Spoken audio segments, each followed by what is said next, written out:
Hello everyone, welcome back to the channel live life easy. हम लोग हैं मनाली में होटल फॉरेस्ट व्यू रिट्रीट में और आज हमारा घूमने का पहला दिन है। हमें निकलना है 8 बजे। इस समय बजे हैं सुबह के 5। मैं आदतन उठ चुकी हूँ, थोड़ा सा अपना एक्स्ट्रा टाइम मुझे मिल जाता है सुबह इसलिए। और पहले मैं नहा के रेडी हो जाऊँगी, बच्चे अभी सो रहे हैं, उसके बाद मैं उन्हें उठाऊँगी।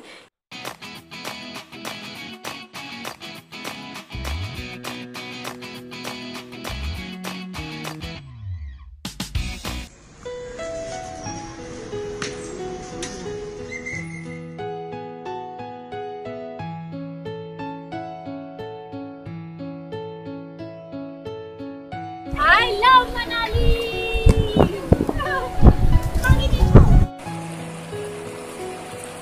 ऐसे नज़ारे आपको कहाँ देखने को मिलते हैं रोज़ की लाइफ में।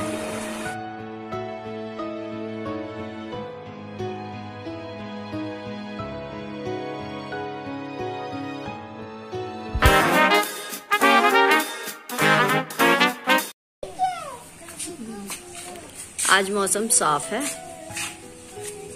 It's looking very beautiful and relaxing now. I hope कि आज हम अच्छे से एंजॉय कर पाए। बच्चे फुल ऑन एक्साइटेड। आय है।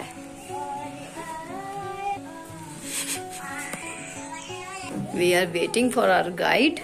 जैसे ही वो आएंगे हम लोग घूमने जाएंगे।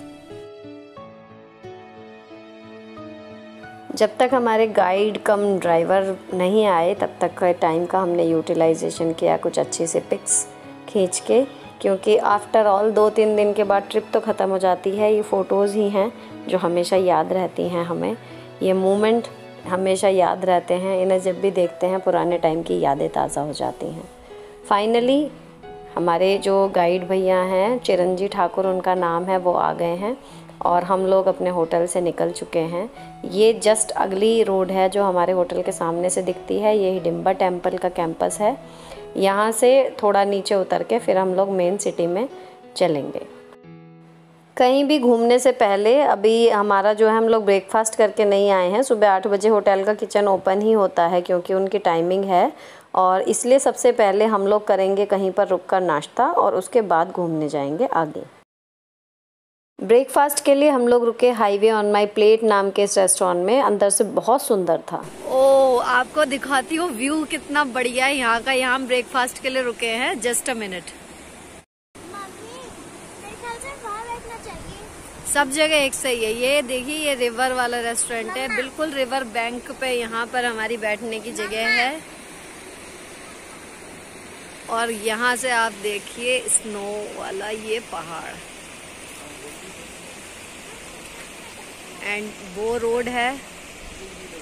यहाँ पर बिल्कुल नदी की आवाज आप सुन पा रहे होंगे। एंड ये इधर का साइड व्यू है। तो अगर मौसम खराब है तो वहाँ बैठने के लिए वहाँ पर भी जगह है, लेकिन फिलहाल हम लोगों के लिए आज मौसम बहुत अच्छा है, मेहरबान है, धूप है, तो we are going to enjoy very much.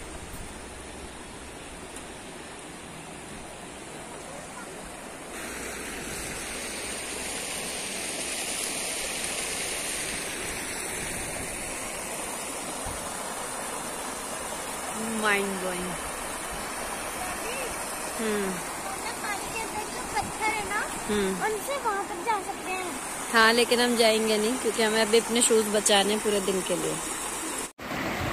ये आरोही का बोनवीटा ठंडा करती हुई मम्मी। आरोही से गर्म बोनवीटा नहीं पिया जा रहा है।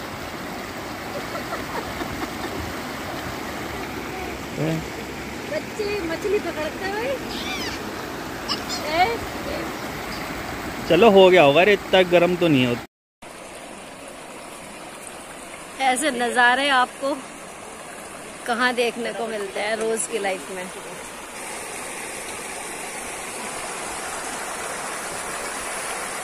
पानी इतना ठंडा है कि बिल्कुल तेज गर्म दूध था और उसे बिल्कुल 2 मिनट लगे एकदम सही हो गया ठंडा। मतलब फ्रेंड्स, जो यहाँ आखिरी रो है ना, जो मेज़ है बैठने के लिए, उसकी जो चेयर्स हैं उनके पाए प्रॉपर नदी में हैं। मतलब आप शूज़ उतार के आराम से पैर नदी के पानी में डुबो के यहाँ पे खाना खा सकते हैं।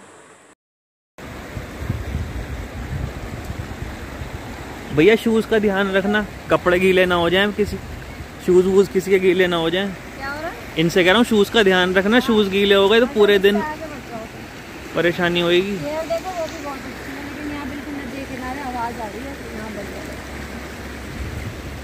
इस जगह पर फ्रेंड्स फूल, उनके ऊपर तितलियाँ, मतलब सब कुछ नेचर अपने ब्यूटीफुल रूप में यहाँ पर हमें मिली। मन खुश हो गया यहाँ पे बैठ के खाना खाने में।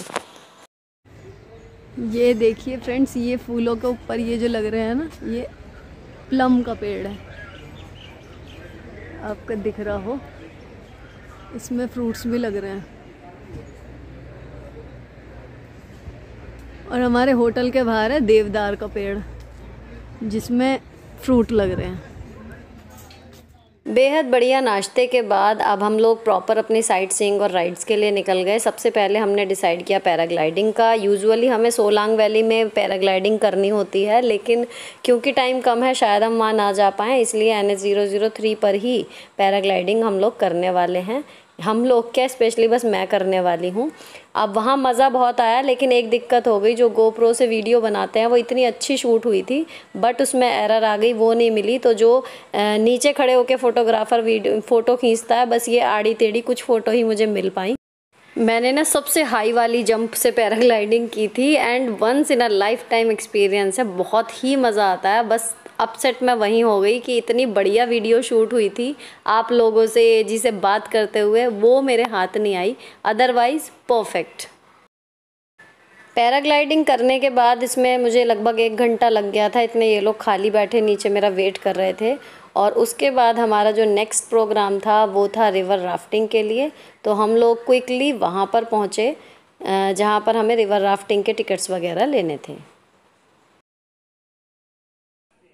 यहाँ पर हमने सबसे लंबी वाली जो राइड थी वो लगभग 45 मिनट्स की थी, वो हमने बुक की। और राफ्ट में हम 4 ही लोग रहेंगे। अच्छी बात ये थी कि हमें चप्पू नहीं चलाने थे, इसमें ड्राइवर चलाएगा, हमें सिर्फ बैठ के ही।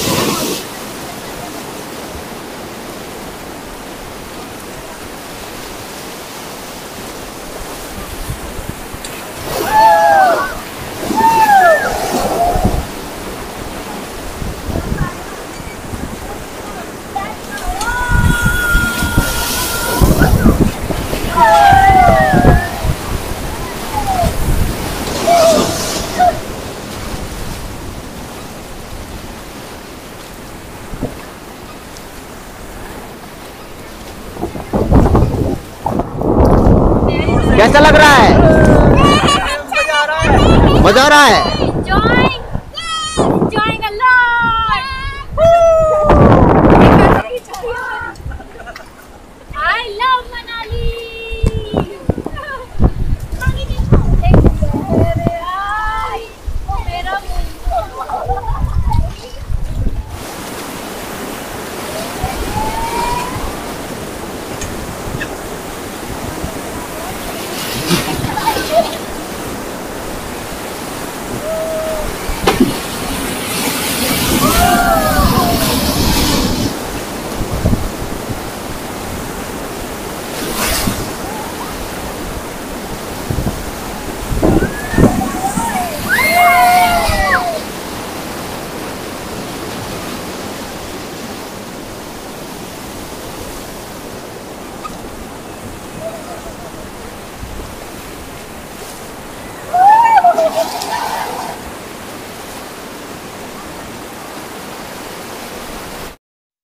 बच्चों और उनके डैडी के लिए ये दिन की पहली राइड थी और मेरे लिए दूसरी, लेकिन दोनों ही बार बहुत मज़ा आया, बहुत इन्जॉय हमने इस राइड को किया। ये कुछ मोमेंट्स ऐसे क्रिएट हो जाते हैं फ्रेंड्स जो लाइफ टाइम आपको याद रहते हैं। तो ये हमारी फैमिली के लिए वैसा ही मोमेंट है जो हमने इन तस्वीरों में कैद कर लिया।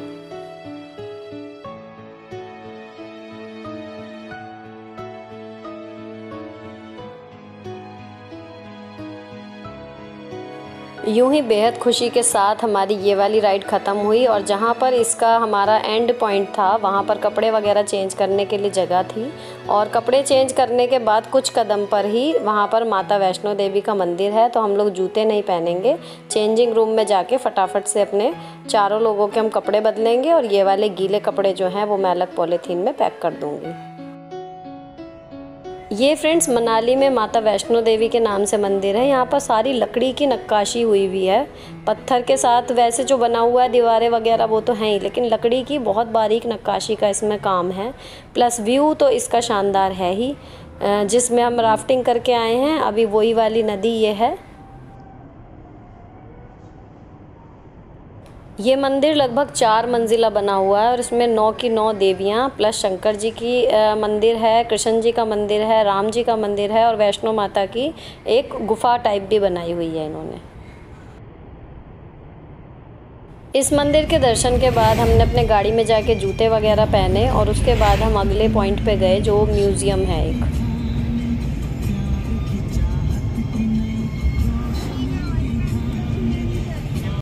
पहाड़ों में तो जो घूमना है वो तो घूमना ही है, रास्ते में ही इतना मज़ा आता है ना कि पेड़ पहाड़ बर्फ़ के सब दिख रहे हैं, बहुत ही बढ़िया लगता है। मौसम फिर ख़राब होने लगा है। And we are going to museum. जल्दी जल्दी साइट्स कवर करने की कोशिश ताकि बारिश आने से पहले हम थोड़ा सा घूम जाएं। यहाँ पे एक म्यूज़ियम है वहाँ जाएंगे और एक आर्ट गैलरी बताई है हमारे गाइड ने, वहाँ पर जाएंगे, देखते हैं वहाँ पे क्या है। But may be photography prohibited हो तो इसलिए अगर हो पाया तो ज़रूर फ़ोटो खींचूंगी।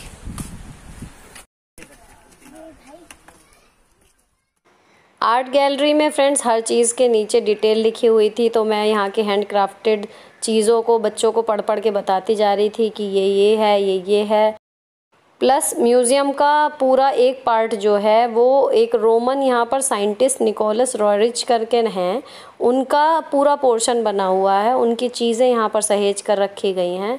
तो वो ड्राइंग भी किया करते थे, साइंटिस्ट भी थे, दवाइयाँ भी बनाया करते थे, तो उनकी उतने पुराने ज़माने के जितने भी उपकरण हैं वो सब बड़ी संभाल के सहेज के रखे हुए हैं। तो ये एक बच्चों के लिए एक अच्छा एक्सपीरियंस रहा मेरे हिसाब से और बच्चों ने एंजॉय भी किया। प्लस इन्हें खड़ी चढ़ाई का भी एक एक्सपीरियंस मिल गया, इन्हें बड़ा चाव था कि हमें पहाड़ चढ़ना है।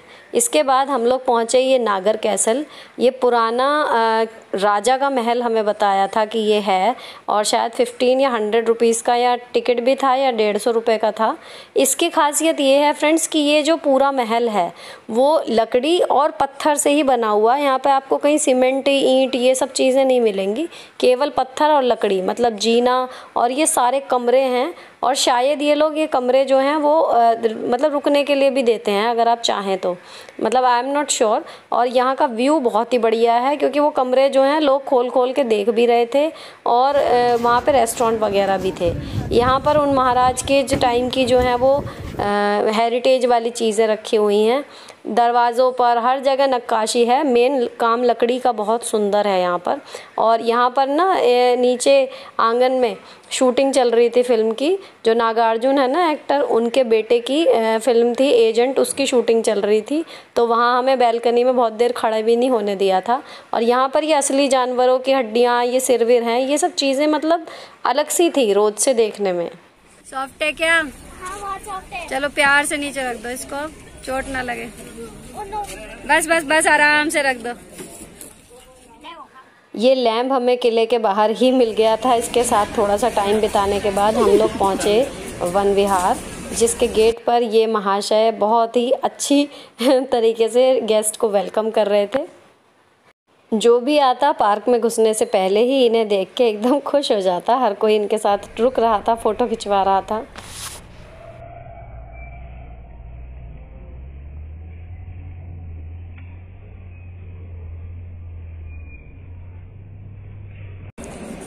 फाइनली ये है एक चिल्ड्रन पार्क, वन विहार के नाम से है। यहाँ पे बच्चों के लिए अम्यूज़मेंट है। हाँ, और यहाँ पर वैसे ये गाड़ी भी मिलती है, पीछे उधर खड़ी हुई है पेड़ के पास। आप चाहें तो उसमें बैठ के भी घूम सकते हैं क्योंकि बहुत बड़ा है और 2-4 यहाँ पे बर्ड्स की वैरायटी है। फिलहाल हमारा यहाँ पे आने का मेन है कि बच्चों को झूला मिल जाए। देखो बेटा, आप देखो खरगोश। यहाँ की लोकल महिलाएं इतनी मेहनती हैं, वो अपने काम के साथ साथ अपना निजी काम भी, स्वेटर बुनना, ये सब चीज़ें वो करती रहती हैं। और बच्चे जो हैं वो डैडी के साथ पीछे जा रहे हैं। यहाँ सीढ़ियों से उतर के नीचे एक छोटा सा तालाब है, उसमें बोटिंग हो रही है। तो हमने इनसे पूछा कि अगर ये करना चाहें तो दे सेड नो, क्योंकि सुबह इतनी राफ्टिंग करने के बाद कौन बोट की तरफ देखेगा। और इसके अलावा यहाँ पर यहाँ के ट्रेडिशनल कपड़े पहन के कुछ पैसे लेते हैं और वो फ़ोटो वगैरह खिंचवाते हैं। तो मेरे हस्बैंड या मुझे दोनों को कोई इंटरेस्ट नहीं था, तो हमने नहीं खिंचवाई यहाँ पे फ़ोटो। बाकी राइड्स थी यहाँ पे, छोटे मोटे जो झूले थे वो इन्हें करने थे, क्योंकि म्यूज़ियम, आर्ट गैलरी ये सब करके बच्चे जो हैं वो थोड़ा सा थक गए थे। तो ये है कि झूले वगैरह देख के इनमें एनर्जी वापस आ जाए, इसलिए फ़िलहाल ये टाइम इनके लिए ही हम लोग यहाँ पे बिता रहे थे। वरना इससे भी खूबसूरत कैंपस तो हडिम्बा टेम्पल का है, तो हम वहाँ जाते। और जैसे वो शीप था ना, छोटा सा लैम था, इसी तरीके से यहाँ पे बहुत सारे रैबिट लेके आंटी लोग घूम रही थी कि इनको आप पैसे दीजिए 30-40 रुपये और इसके साथ फ़ोटो खिंचवा लीजिए। तो खिंचवा भी रहे थे लोग, लेकिन यहाँ पे इन दोनों ने मना कर दिया, इन्होंने नहीं खिंचवाए। बस ये अलग अलग जितने भी यहाँ पे स्विंग और राइड थे वो एक्सप्लोर कर रही थी कि क्या है और इनमें से क्या क्या कर सकती हैं।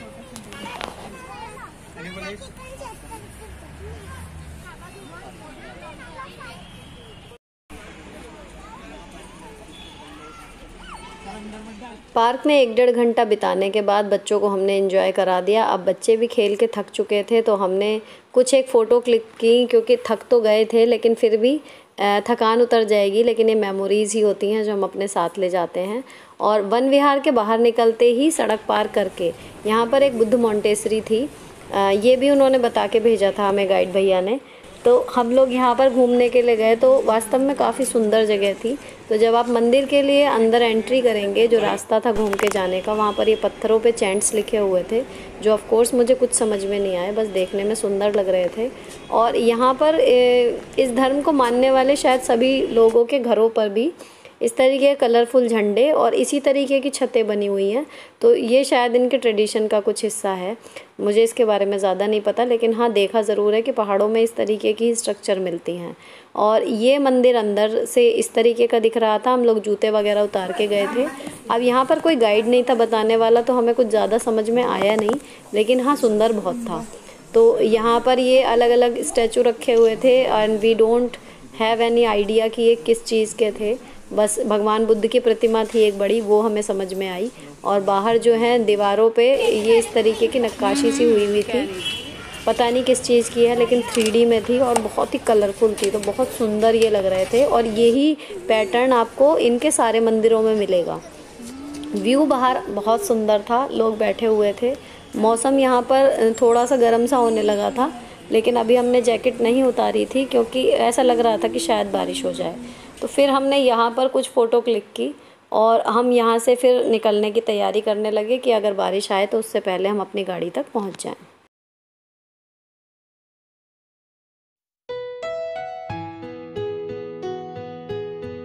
जाने से पहले इतने बच्चे अपनी सॉफ्ट एंड कैंडी ख़त्म करते, ये सब खोलते। यहाँ पर ये विश मांगने के लिए इस तरीके के बेल्स होते हैं, इनको घुमाते जाना होता है। तो ये मंदिर के पूरे चारों तरफ थे, तो मैंने बच्चों को ये दिखाए भी और हमने घुमाए भी। हम लोगों ने ये सब करने के बाद ये पूरा चक्कर एक हमने लगाया और बच्चों के लिए एक नई चीज़ थी। बाकी मैं जब लास्ट टाइम आई थी मैंने तब भी किया था। तो अच्छी लगती हैं ये कुछ चीज़ें जो आपको यूजुअल लाइफ में नहीं मिलती। और एक सबसे बड़ी बेल थी, ये सबसे बड़ा 1 घंटा था घुमाने वाला, ये भी हमने घुमाया था। इसके बाद सारी घूमने की जगह ख़त्म हो गई। माल रोड पे हम थोड़ा बहुत घूमे और कुछ लेना था नहीं, शॉपिंग हमें नहीं करनी थी, हम लोग पहले ही डिसाइड करके गए थे। तो यहाँ की जो स्पेशल डिश है दैट सिड्डू, ये हमने वहाँ पे खाई। ये भी हमें गाइड भैया ने बताई थी कि यहाँ की स्पेशल है। अब इसमें क्या होता है कि एक तरीके से ये इडली ही है, लेकिन इसके अंदर जो फिलिंग है वो दाल और अखरोट को भून के बनाई जाती है, प्लस मोमोज़ वाली चटनियों के साथ ये खाई जाती हैं और मिलती भी मोमोज़ वालों के पास ही है। तो खा के देखी, अच्छी थी। हम लोगों ने ये खाई, कोल्ड ड्रिंक पी और फिर हम अपनी टैक्सी की तरफ बढ़ गए। जहाँ पर मैं बैठी हुई थी वहीं पर मुझे मेरे नारायण जी का एक मंदिर भी दिख गया, लेकिन ताला लगा हुआ था, तो मैंने बाहर से ही दर्शन कर लिए और प्रणाम किया। उनके सभी नाम यहाँ पर लिखे हुए थे। इतने हस्बैंड और बच्चे जो हैं, उन्हें जो थोड़ा बहुत और कुछ खाना पीना था वो खा रहे थे, और मैं आपको ये व्यू दिखाने की कोशिश कर रही थी। ये फ्रेंड्स, यहाँ पे जैसे मेरठ वाले तो जानते होंगे, जैसे यहाँ का आबू लेन है, या हर सिटी में एक बिल्कुल A1 बाज़ार जो होता है ना, पॉश, सबसे अच्छा, ये वहाँ का वो है माल रोड पे। तो यहाँ पर ये दुर्गा माता का मंदिर भी मिला। अच्छा है, सारे मंदिर ना लकड़ी के बने हुए हैं, नक्काशी बड़ी सुंदर हुई हुई है। बाकी यहाँ का मार्केट जो है, वहाँ आपको पूरे वेरिएंट मिल जाएंगे, सड़क पे बैठे हुए लोगों से लेके और टॉप ब्रांड के शोरूम तक आपको सब कुछ मिल जाएगा। लेकिन मतलब यहाँ से लेके जाने का लॉजिक हमें कुछ समझ में नहीं आता। जो चीज़ हमारी अपनी सिटी में अच्छी मिल रही है, सस्ती मिल रही है, वो आप इतने किलोमीटर दूर से ढो के महंगे में क्यों ले जाएंगे। यहाँ की कुछ स्पेशल चीज़ है, होती है कि हाँ भाई ये यहीं मिलेगी, हमारे शहर में नहीं मिलेगी, तो वो हम ट्राई कर लेते, लेकिन ऐसा कुछ भी नहीं था। और दूसरी चीज़, हम लोग घर से ही प्लान करके आए थे कि हम लोग महंगी सस्ती जैसी भी हो राइड सारी करेंगे, लेकिन हम शॉपिंग वहाँ पे नहीं करेंगे। तो वही हमने किया, हमने कुछ भी शॉपिंग नहीं की। बाकी यहाँ पर जो है ये मसाज वाले घूम रहे थे जगह जगह कि पैरों की मसाज करा लीजिए, और लोगों के बैठने के लिए यहाँ पर बीच में गोल पार्क सा बना हुआ है, उसके पास पत्थर पड़ा हुआ है, वहाँ पे लोग बैठे हुए हैं।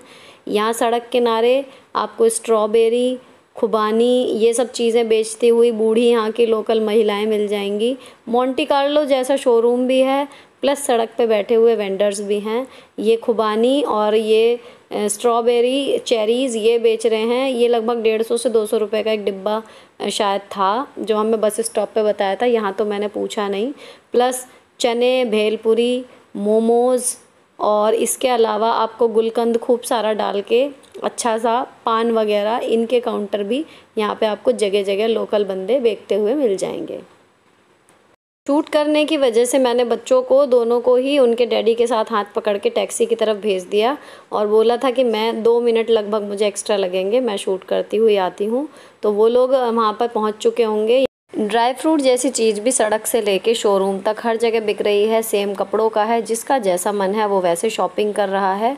बढ़िया ब्रांड के शोरूम भी हैं और सिंपल लकड़ी पर टांगे हुए कपड़े भी हैं। तो यहाँ पर वैरायटी मार्केट में पूरी है।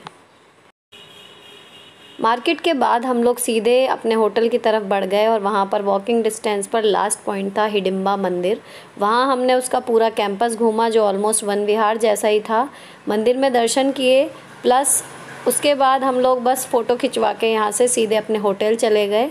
अगर फ्रेंड्स आपको आज का मेरा बिज़ी व्लॉग, हमारी मनाली ट्रिप, हमारा एन्जॉयमेंट और शूट करने और एडिट करने की मेरी मेहनत कुछ भी अच्छा लगा हो, तो प्लीज़ चैनल को सब्सक्राइब करना मत भूलिएगा। मिलती हूँ आपसे कल के व्लॉग में कि हमने फाइनल डे क्या क्या चीज़ें घूमी और कहाँ कहाँ एंजॉय किया। Till then, bye bye.